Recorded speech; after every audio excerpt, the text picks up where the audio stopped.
The Radar Cinema is different from other bands because it's always too much.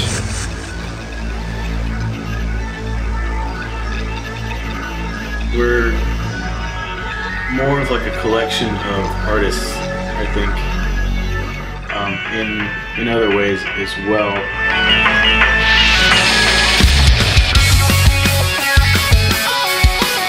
What does make us different?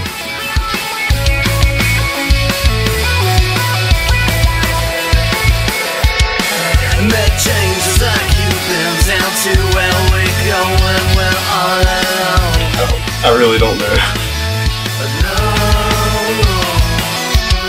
Stop breaking like a heart attack. You come back to hollow ground. I don't know, just the fact that we have such you know, we have such a strange and kind of arduous songwriting process. Like it's difficult to write songs like that, but I think we end up, you know, coming out with something a little bit unique because we're never sitting there as a whole writing things. We're kind of like bringing our, you know, own skill sets to the table at different times, and it kind of, I don't know. We just, I don't know. We'll come back to that.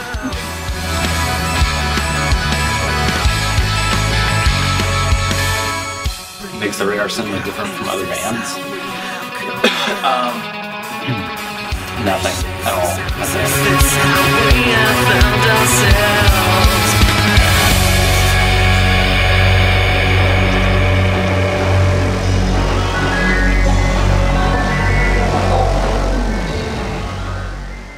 I'm Jordan Sedak and I sing.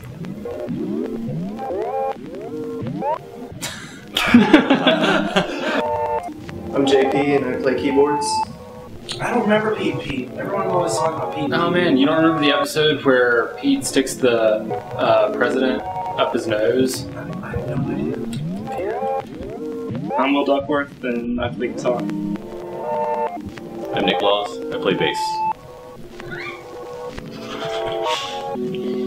I'm Eric Parton. I play drums.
Eric had a band with the singer from Atlanta, original singer Michael, and a bass player that he knew. And they had a guitar player who didn't show up a lot. And I was Eric's friend, so I said, hey, I play guitar. And suddenly I'm in the band. I knew Will from working at Big City Music. And he came in one day and started playing this CD. He's like, yeah, this is my band. And I said, dude, that's the kind of band I'd like to play bass for. He said, well, you know, we're looking for a bass player. And I think it was like that weekend I was in the band. We played as that lineup for a really long time, a couple of years, I guess. But then, due to the economic collapse, I guess, there were some money issues involved and stuff, and I was moving from Atlanta to Columbia, and our then singer Michael wasn't able to make it out anymore, so we parted ways with him on good terms, and kind of decided we were going to be an instrumental band for a while. It's probably my fault. We tried like a 3-piece instrumental thing because I was listening to a lot of instrumental bands at the time.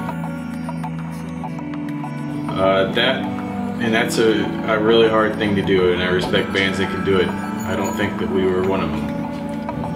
It's kind of weird how I ended up being in the band. I was doing like my own acoustic stuff on the side, and my parents, it's strange, but they're actually in like an alt rock, hard rock, metal band called Sigarum, and they opened for the Radar Cinema about, I don't know, I want to say 2 years ago. Met Jordan's parents actually at a show that we played with them, and they had recommended that we try out Jordan. I think that the band wrote my parents off as crazy at first, but I guess Eric just kind of took a shot in the dark and messaged me on MySpace, and I showed him some of my stuff. It was a little bit different from what we're doing now. I mean, it was like singer-songwriter, kind of Americana type stuff, and so I ended up coming out to Augusta with Eric for a tryout, and we instantly clicked. Like, we just really worked well together. At the same time, we put out an ad for a singer and tried JP out. I remember the post because it was like the music was self-described as being weird, like weird spacey rock music, and my response was, how weird? Because I just assumed it wouldn't be weird enough. So I showed up and I brought a bunch of I brought my keyboard, I brought a keyboard along with me just to kind of hedge my bets, and I took about a month trying to write parts, and because I'm not a singer and a lyricist, my attempt to make the instrumental music better with my vocals just wasn't really working, but I thought, hey, I'll go sell it. I'll meet the guys, I'll shake some hands. And fortunately, they were impressed enough to keep me around. Maybe not as a singer full time, but the more junk I brought, the more maybe not impressed, but the more infatuated they were with the idea of having someone making noise in the background to complement the other music. So that's how it came to be. He just had a lot of really cool stuff with him. This circuit bent speak and spell, and just some cool noise stuff from his keyboard. So we just decided, well, what the hell, we'll just keep them both. So and that just kind of paved the way to where we are now.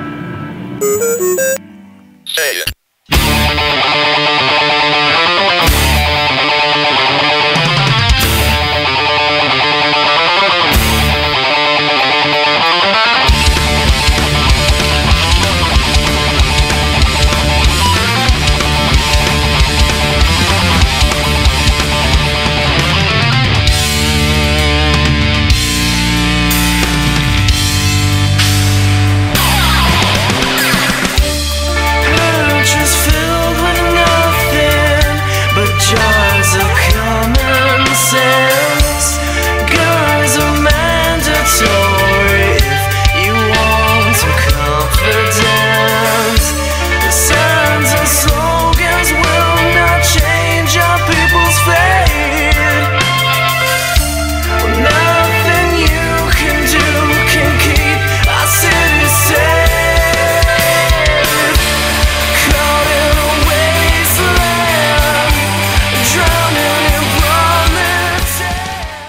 started out with a few songs that were from the old Radar Cinema, from when we had our old singer, and then from when we were an instrumental band.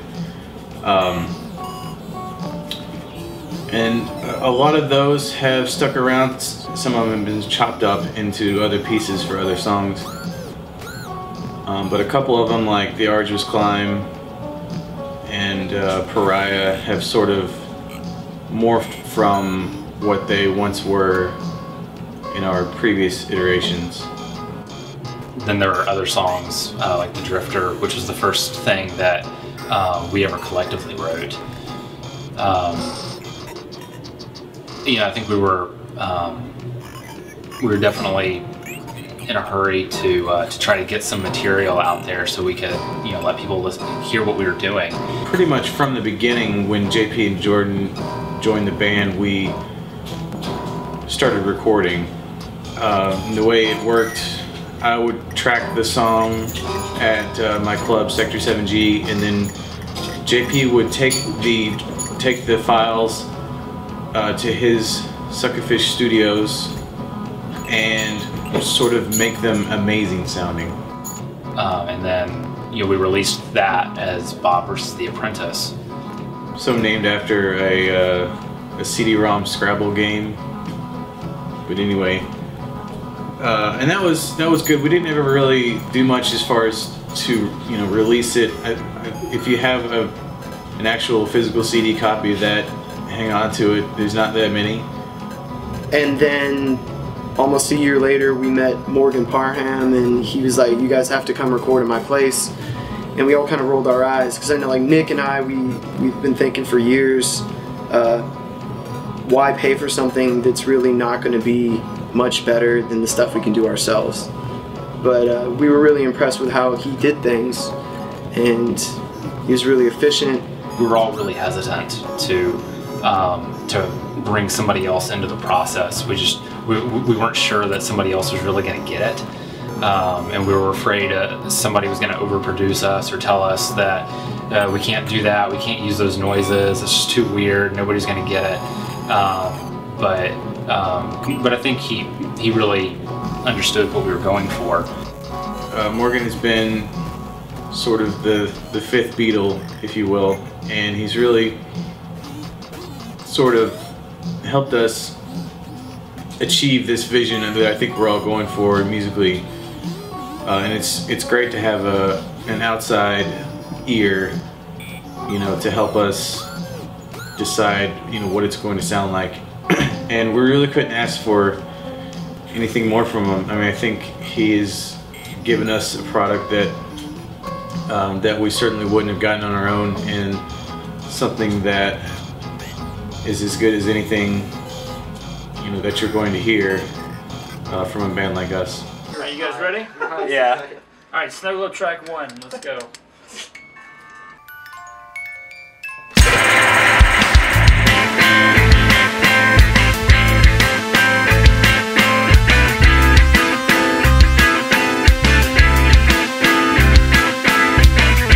What if you could never tell whether you died or gone down? Well, that's my life, since you arrived. You're just a face without a name. I learned to block all the guilt and shame. It's no surprise, the filth and lies. You said that life's a game, then who are you? And where are all the pieces? You said that things have changed, but I'm still the same. After recording a couple of tracks with him, we decided that we wanted him to go back and sort of remix and master the old Bob versus the Apprentice tracks. Ended up re-recording a lot of vocals and making some other changes and stuff like that. A lot of times when we went to the studio with an idea and ended up writing something completely different, that we had to go back and relearn how to play so we could actually play the song live. And that was nice. And I guess that's kind of the writing process. Go to the studio with half an idea and then see what happens to it.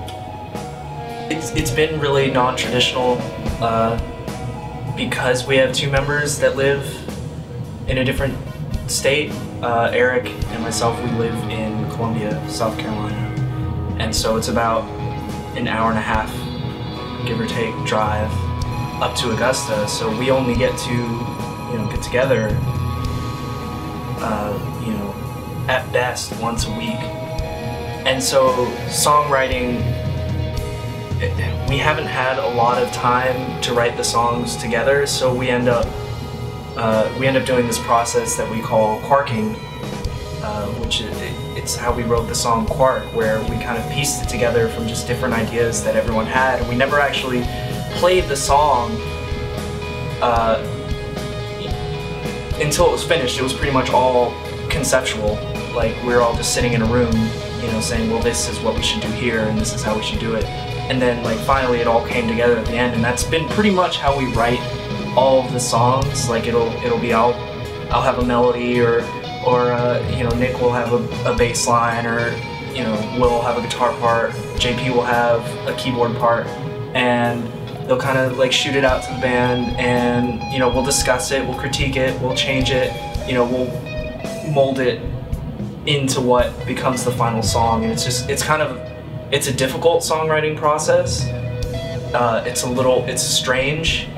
I don't think a lot of bands do it that way. I don't know if it should be done that way, but it's been done out of necessity, and I guess it works for us. I mean, if you think the album's any good, then it worked. So, I mean, that's how we write music.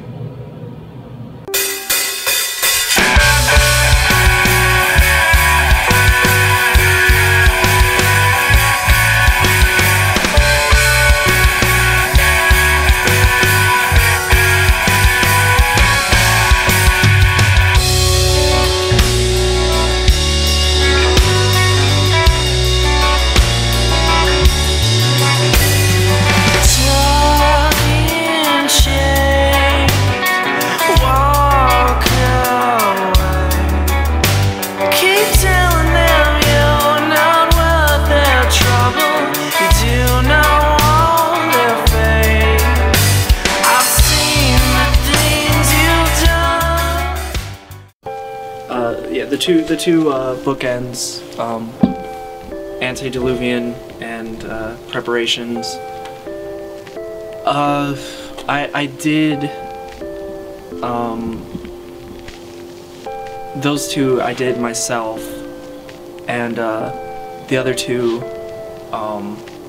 kind of intermediate tracks, Pear Squisher and Error 404, JP and I worked on together, and those were two instances in the album, or four really, where it was kind of entirely digital, like everything was a computer, except for Error 404, where we brought in accordions, Will had guitar parts, all kinds of crazy nonsense, circuit bending, whatever. But as far as like Pear Squisher, that one actually worked out. JP had like a MIDI file of something he was working on. He passed it along to me, and we started messing around with that. Laying down like, we had some of the I think it was an actual amen break. That we kind of chopped and screwed, and it was an interesting little experiment, like doing that kind of thing on our album. It was fun.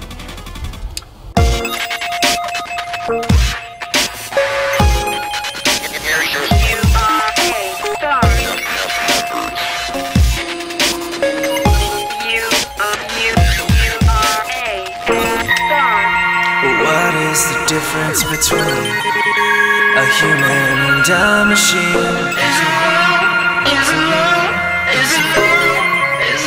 Incorrect.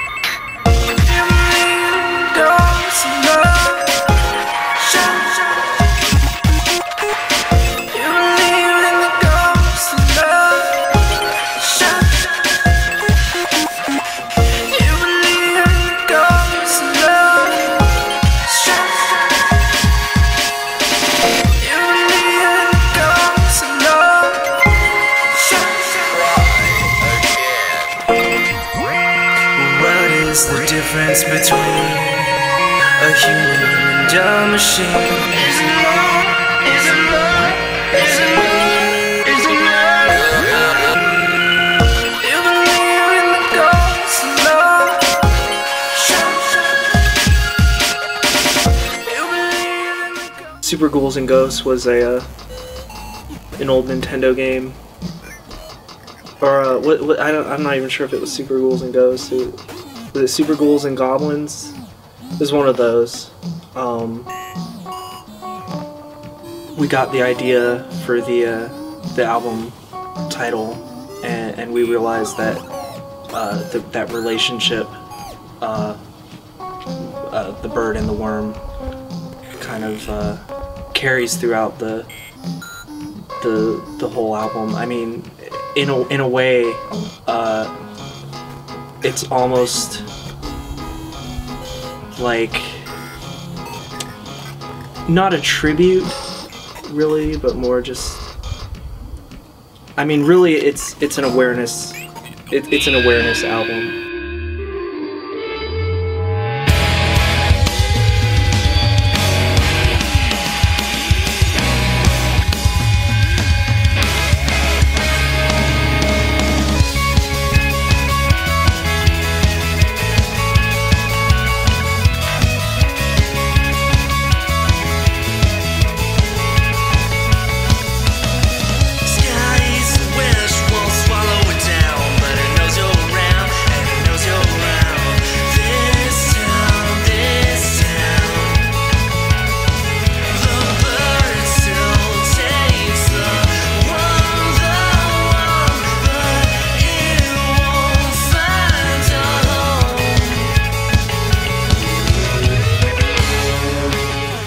In a lot of ways, the album is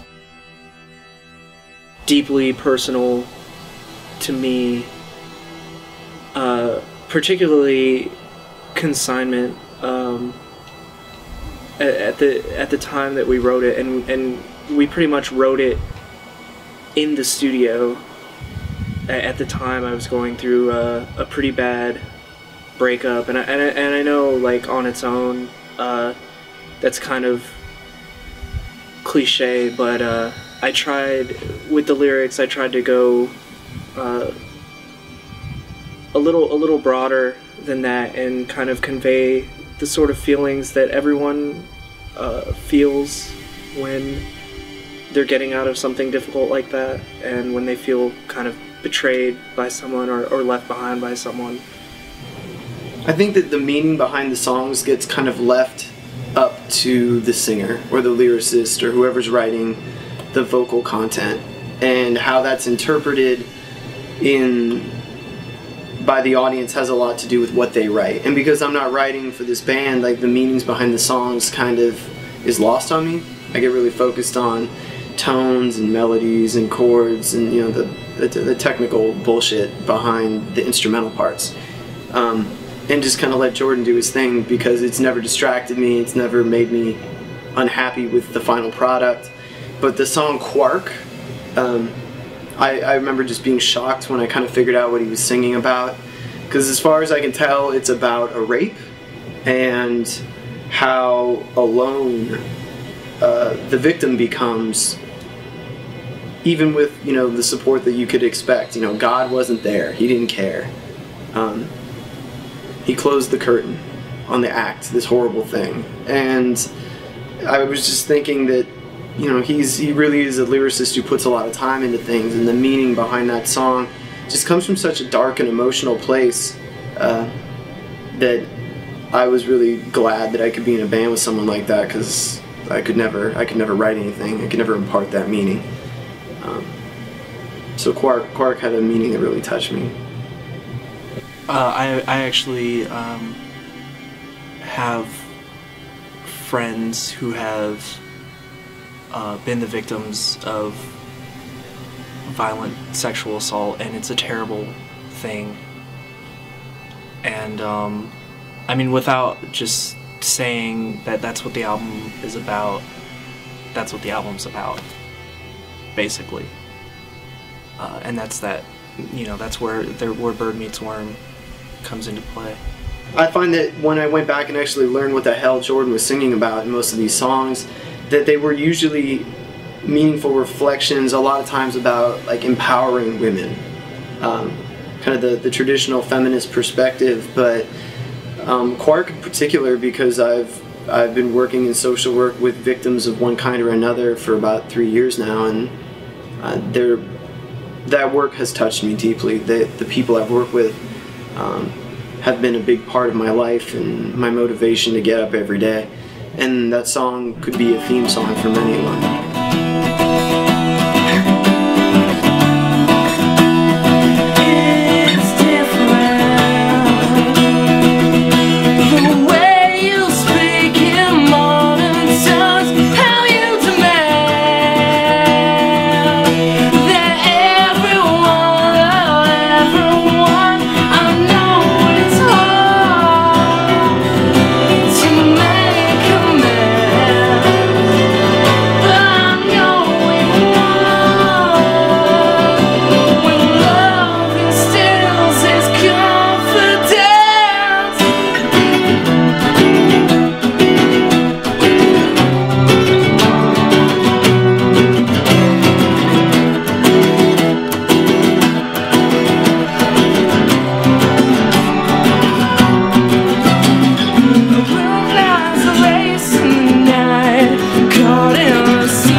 JP is one of those instruments that might seem unnecessary to some, but he brings an element to the band that we didn't have before, and that's valuable.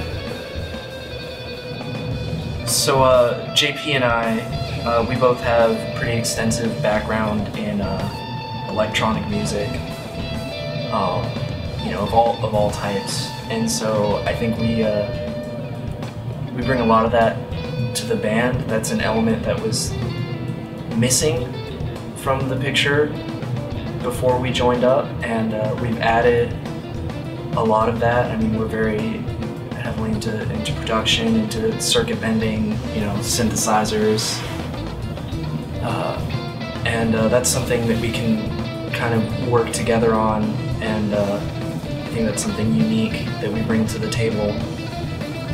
I met JP before he even moved to Augusta, and you know, I kind of instantly sort of had this man crush on him because he's just a cool guy, and he's so good at everything. He can really take just about anything and make music out of it. Jordan is the perfect icing for the cake. A singer who seems to know what the song needs, like what notes need to be sung, what words need to be said at every given moment to evoke the most emotion possible. When Jordan first tried out for the band, you know, I could tell immediately he had a lot of raw talent, you know, and it certainly has been the case that in the couple of years that he's been playing with us, he's probably improved tenfold, you know, and he's really kind of decided what he wants his sound to be, and what he wants his style to be, and that's really apparent now. From day one, like, his talent and his creativity kind of, I mean, he could do more with his voice and with his songwriting and his lyrics than people who've been doing this twice as long as he's been alive. And that may even be an understatement. Some people got it, and he's got it. Eric is, first and foremost, he's an amazing drummer. Certainly one of the best that I've ever had the experience of playing with. You know, he's the kind of drummer that can usually play something right on the first take, you know, if we're recording. I like Eric Parton because Eric Parton is consistent. Eric lives in Columbia, I live in Augusta. We practice at my house in a studio upstairs, and he has for 2 years come down 9 Sundays out of 10. He's made every practice and every show, and the commute that he's had to make to do that, it's a hardship I can't even imagine. I take it for granted every time I see him. I mean, I'm glad to see him and he's always there, but and the other piece of it is that as a musician, like, this kid has some real chops on the drum kit, but he leaves his drum kit in the practice space. And I don't know that he practices when he's not here, but so one day out of the week he sits down to his kit at my place, and he's always sharp. He doesn't warm up, he just sits down and he nails it. First take, first try, every time. Eric is the fury of the band, I would say. It's like the most energetic but still reserved part. You know, throwing his whole body into every drum hit, like filling the song with relentless energy. Nick Laws is he's another one of these people that, I mean, in some ways he reminds me of Will, but really he reminds me kind of more of a father figure, which kind of, it's not really appropriate because he and I are almost the exact same age, but he's meticulous and careful. He's a businessman, he's an entrepreneur, and I can count on him no matter what's going on to be on time. I can count on him, and I know that I'll also have to answer to him either directly or indirectly when I'm not, which frequently happens, but he's kind of like the anchor in this band. He has expectations, and most of them are spoken or written, but you know, I don't think anyone wants to disappoint Nick, and that's a big motivation for us to move in the right direction, always. So without Nick Laws, the radio system would be a very different place. I'd be passed out in the gutter probably more often. And talk about a man who can play a fretless bass and a shaker at the same time in multiple parts and make it sound amazing. Hitting every note perfectly and never missing a beat with that dented shaker that we've had for years. I met Will when I was working at a music store, and Will was coming in for guitar lessons. He would come in like an hour or 2 or 3 hours before his lesson, take one of the guitars off the wall and play on like an endless loop. He would play Incubus songs, and he knew every single song, I think. And he was kind of annoying, you know. And then I quit working at the music store. He started working at the music store. Then I started working back at the music store, and he had sort of matured a lot, both in life and musically. Will is unlike anyone else I know. He's sort of a mad scientist of a guitar player. Will Duckworth is, I guess I knew him, and you know, he was one of the earliest people I met when I came into the band. Will was the guy that I feel like he's extremely intelligent, and I knew that very early on, but normally I'm intimidated by people who are smarter than I am, and with him I wasn't. He put me at ease, and he's very artistic, he's very creative, obviously. I mean, you can hear it in the way he plays music, the way he talks, but he's really been there for me and my family. My girlfriend and her son and I and our cat could count on him pretty much whenever. I could call him and say, hey, I've got to go out of town, can you watch the cat? Hey, I got to go out of town, can you make sure the house is going to be alright? And he's always been there. So he also lives pretty conveniently close to me, but that's a rare kind of trust that I don't usually extend to people, and so Will's a very special person to me.